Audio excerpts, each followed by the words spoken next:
Hi, friends. This is your pal Scott Garibay, and today we are going to talk about Dungeons and Dragons and specifically Daggerheart, and the interview that Professor Dungeon Master did with Matthew Mercer, with Critical Role lead Matthew Mercer and Critical Role CEO Travis Willingham.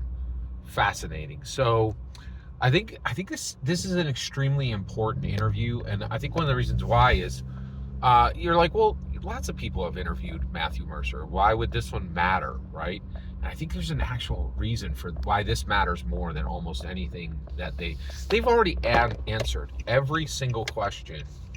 Actually, no, that's not true. He actually, uh, Professor Dungeon Master asked them flat out, "Did you take money to run?"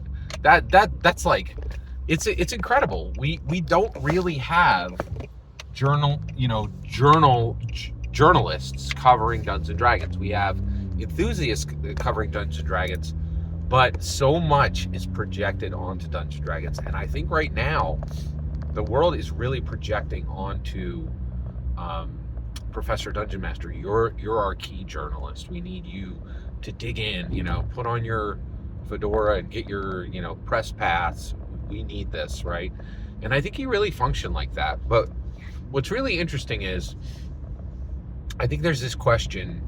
So Matthew Mercer and Travis Willingham talked to Professor Dungeon Master, and there's this question I think going around the community of like, what are they doing, right? Like, are they remaining loyal to Dungeons and Dragons because that's where their bread is buttered? And the reality is, Daggerheart is here, and but it's really like Tales of Obscura. They're just going to let it drag out for a while. It's not really real, and anybody investing their time in it is going to find out pretty soon that they're not going to get what they want out of this, right? Is that happening, or right? Are they doing, or are they like Daggerheart is an also ran, and we want it to live at the level of Pathfinder or like a Shadow Dark, well respected, sells a few copies, not a real competitor for Dungeons and Dragons, right? Or are they, or is Critical Role um, biding their time and getting ready for a new surge? And Daggerheart is truly still a D&D killer candidate, right? So I think that's the three questions that are being asked by the community. And they're being asked by the community on Reddit forums. They're being asked by the community with discussions of multiple commentators like myself, right? It's an organic conversation, right? But what was interesting is Travis Willingham, I believe, gave some real answers to that in this interview. So one of the things he said, so they gave the answer. They gave the stock answer that you could have written before they said it, right? No, we chose D&D because it was a very natural choice to do campaign 4 as Dungeons and Dragons, and Daggerheart is very new, and and we're still going to make lots of stuff for Daggerheart. Daggerheart is still going to be a priority, right? They said all of that. Matthew Mercer generally said that, right? And he was backed up by Travis as he was saying this. I think a lot of fans, a lot of Daggerheart fans are frustrated because they're like, well, you're telling us there's going to be a priority for Dungeons and Dragons, but the reality is the priority for Critical Role has always appeared to be Exandria, right? Has always been appeared to be the main campaign core, right? And this campaign 4, they're like, logic, you're bringing in Brendan Lee Mulligan, you guys are running West Marches. It just like, this is where the millions are spent. Like, it's hard for us to believe that Daggerheart is going to be a priority when we can see, right, like right up front, that there is a huge amount of prioritization actually being brought to bear for campaign 4 content, right? Whereas it's really hard to see what's happening on Daggerheart, or if there is, there's plans, but is there any rubber meeting the road? Is there any traction? Is Daggerheart going to matter a year from now, 2 years from now, 3 years from now, right? And I think that's a very real question. And what was interesting is, so they were discussing why they chose Daggerheart over D&D, and then it got to the point where they were like, well, it's Dungeons and Dragons. This is why we chose it over Daggerheart.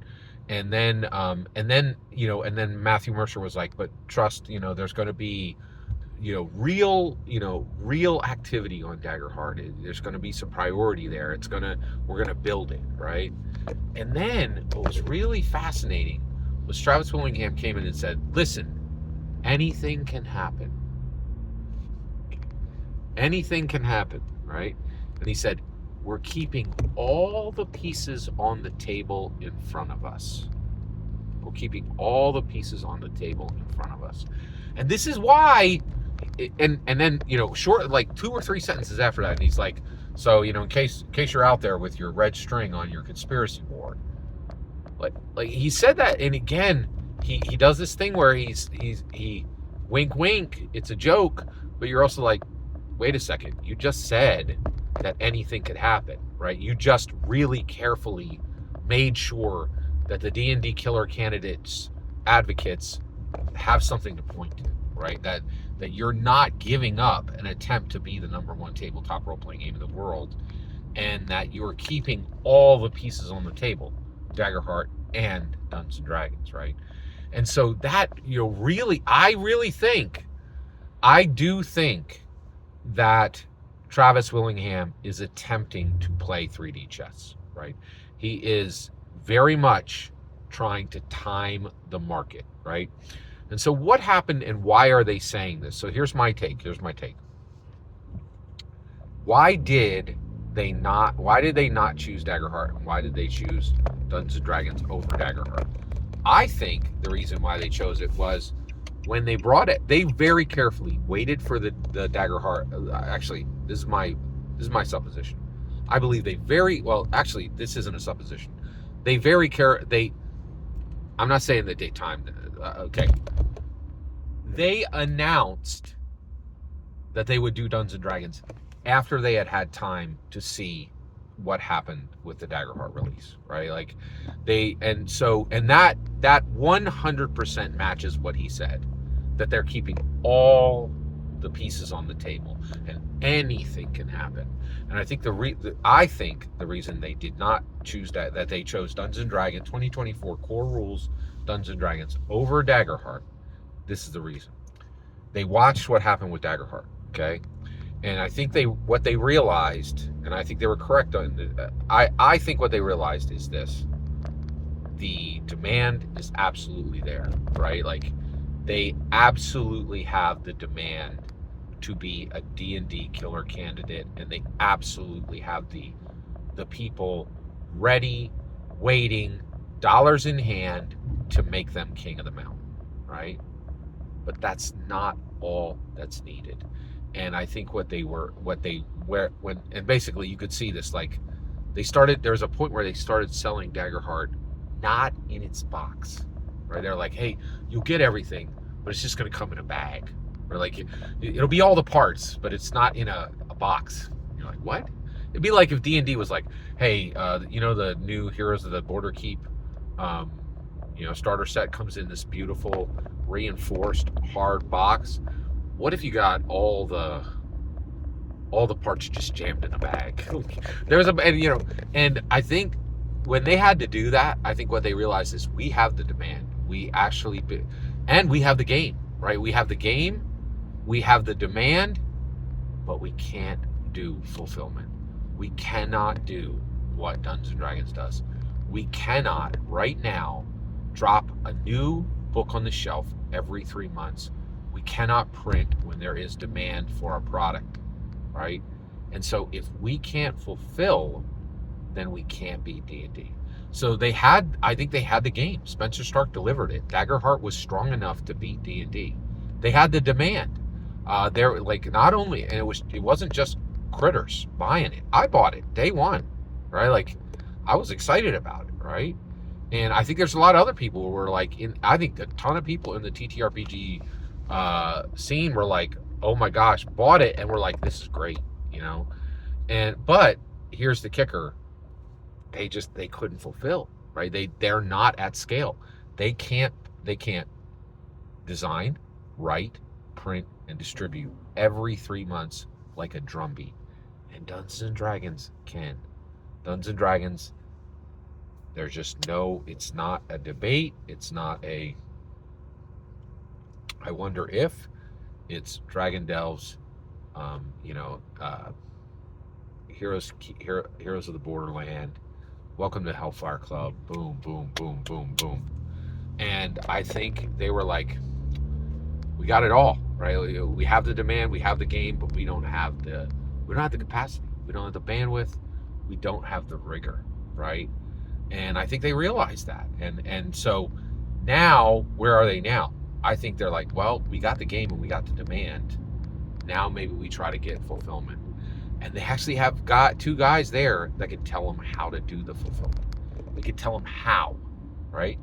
But that still doesn't mean Critical Role wins, because I think one of the things, that they might hear from Jeremy Crawford and Christopher Perkins is, get ready to virtually bleed, right? You're gonna have to pour your life into this to get this done. This is going to be a heavy lift, right? And I think that's one thing that I think people don't understand about Dungeons & Dragons. They work extremely hard, right? And it's a grind. Like it's costly emotionally, intellectually, right? Maybe even spiritually, to grind this hard, right? This is just, and I don't know if Critical Role has ever been there, right? Like I don't know if they've ever been there where they have to grind on one thing and they have to disrupt an entire industry, right? And I don't know if they're willing to make that payment, right? But they are. I think from this answer that Travis Willingham just gave, they are positioning themselves they're preserving the right to try, right, at another time, right? And so, like, not this Christmas, right, but maybe next Christmas, Daggerheart is in a position to to really threaten D&D as the D&D killer candidate, right? Like, and as more than a candidate, as the D&D killer, right? And I think I heard his words, and I hear him saying, yeah, we're staying in the heat, right? Like, we're staying in position to compete against what made us millionaires. That's my take. Every single word you just heard in this video is my humble opinion. Nothing more, nothing less. The important part is when I get to hear your humble opinion. When you get in the comments and send your traffic, please consider subscribing and have a fetch millennium.